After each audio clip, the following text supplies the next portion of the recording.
E a pobreza da Argentina atingiu 38,1% da população no segundo semestre de 2024, segundo dados do Instituto Nacional de Estatísticas, o INDEC. A porcentagem significa uma redução de 14,8 pontos percentuais em comparação aos 6 meses anteriores no país comandado por Javier Milei. Nos primeiros meses de mandato do libertário, o índice subiu para 52,9%. A taxa de indigência, contudo, caiu para 8,2%. Em nota, o governo Milei afirmou que a redução da pobreza é um efeito direto da luta contra a inflação conduzida pelo presidente, além da estabilidade macroeconômica e da eliminação de restrições que, por anos, limitaram o potencial econômico dos argentinos. A imprensa argentina noticiou ainda que a falta de moradia teve uma redução no mesmo período, chegando a 6,4% ao fim do ano passado. No primeiro semestre de 2024, o índice subiu para 13,6%. Em 2023, o dado estava em 8,7%. Além disso, a Argentina registrou seu primeiro superávit financeiro em mais de 10 anos, atingindo 1,8% do PIB, segundo o Ministério da Economia do país. Foi o melhor desempenho fiscal da Argentina em 14 anos e reflete um esforço para controlar a dívida pública. E aí, Bruno, mais uma lição de Milei para o governo Lula? Mais uma lição, que é justamente o vídeo que eu soltei há pouco lá no meu canal, então eu estou com esses dados na ponta da língua para a gente aprofundar um pouquinho mais nele de maneira rápida. Vamos lá. São 4,4 milhões a menos de argentinos na pobreza. Tudo isso que ele faz, as ações do Milei, elas estão pautadas em uma escola econômica. Ele não veio tirando do nada. Está muito bem fundamentado dentro das bases da Escola Austríaca de Economia, que é a base que ele segue. E é a economia que eu estudo desde 2018 e a economia, a escola na qual eu mais me identifico. E ela tem um pilar central, Felipe Duda, tem um pilar central, que é a organização das contas públicas. Gastar menos do que arrecada, aquilo que a gente faz em casa de maneira quase que obrigatória, né? Você ter um respeito com o dinheiro público para trazer uma estabilidade macroeconômica. E aí sim, os dados eles começam a melhorar. Eu fiz um comparativo meio esdrúxulo, mas na prática é verdade. A grande mídia começou a mostrar que no primeiro semestre de 2024 a pobreza na Argentina tinha crescido. E de fato cresceu. Só que é como você, depois de anos de abuso de drogas, você retirar isso do sistema, do corpo da pessoa, o primeiro momento o impacto é negativo, para depois ele passar a ter uma vida mais saudável. A droga, nesse caso, era a injeção de dinheiro e a dívida monetizada pelo Banco Central, que estava deixando o país à beira da hiperinflação, ou seja, o peso não valia mais absolutamente nada. Portanto, as contas em dia são 14 meses de superávit consecutivo, e como você muito bem falou, superávit financeiro, incluindo os juros da dívida, fez com que essa pobreza, que em 2022, 2023 e primeiro semestre de 2024 crescesse, e agora está numa tendência clara de baixa.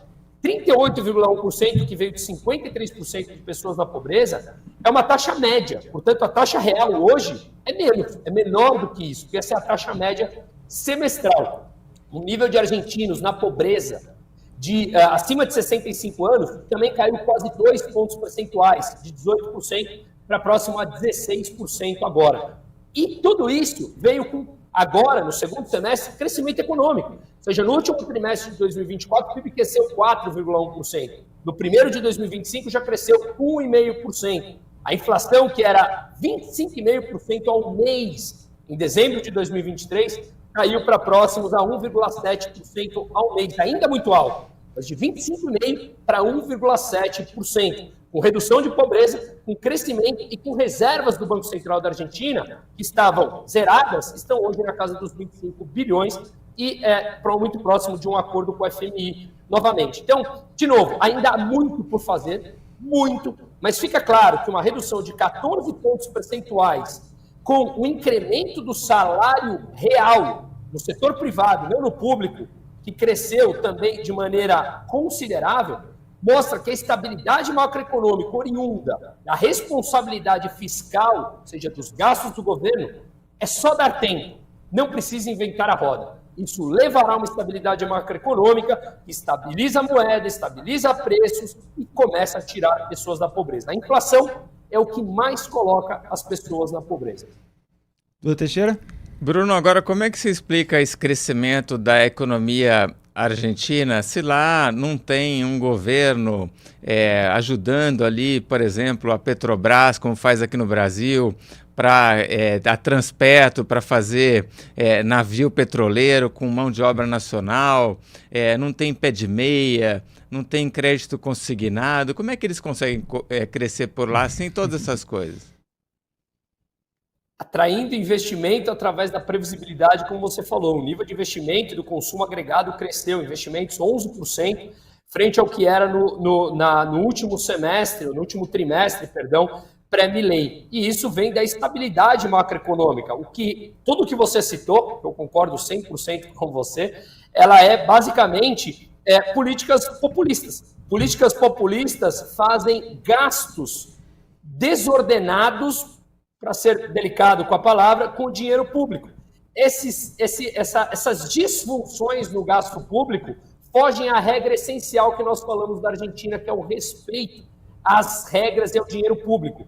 Vamos lá. Um exemplo aqui de um programa, o Pé de Meia. Não está incluído dentro do orçamento. Nós não temos em 2025 ainda o orçamento aprovado. Mas ele não é incluído, ele não é pago, nesses 2 anos de governo, por dentro do orçamento. Significa que incrementa o endividamento do governo, mas não passa na regra do arcabouço, o governo vem a público e fala, ora, não cumprimos o arcabouço, mas está muito próximo de ser cumprido. Só que os gastos por fora do orçamento passam à torta e direito. Na Argentina isso não existe. Por quê? Porque o Milei reduziu hoje, em termos reais, quase 25% do tamanho do Estado frente ao PIB. E isso atrai investimento, que incrementa salários, e aí a gente entra num ciclo virtuoso e não num ciclo vicioso, como que é o que o Brasil continua acreditando, ou melhor, a cúpula política acreditando que o Estado deve ser o indutor da economia. Maravilha. Bruno, a gente tem que fazer 2 minutinhos de intervalo, mas eu queria ainda levantar uma pergunta para você. Você pode esperar mais 2 minutinhos?